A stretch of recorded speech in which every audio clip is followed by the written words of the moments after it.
refreshing and moisturizing, help balance and clarifying, leaving the skin feeling clean and fresh. 1 teaspoon of toothpaste and 1 teaspoon Vaseline. Vaseline is a good moisturizer for dry skin to give smooth and clean skin.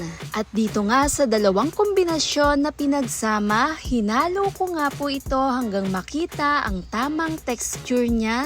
Datingan nitong cream. Perfect panglinis, gamitin para sa tuhod, sa siko, kahit sa parte na maiitim. Higit sa lahat, nagbibigay itong lambot, kinis lalo sa mga balat.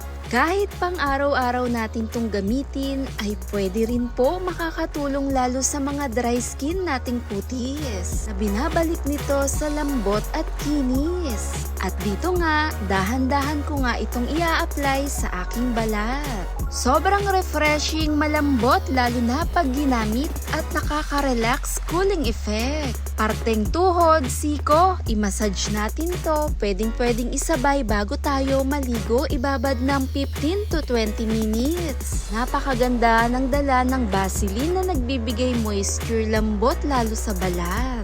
Tumutulong na rin tong mag-exfoliate at nagbibigay brightening lalo sa ating kutis, pinapalambot at nagbibigay moisture, makinis na tumutulong i-maintain nito ang moisture lalo sa ating mga balat. Thanks for watching, guys!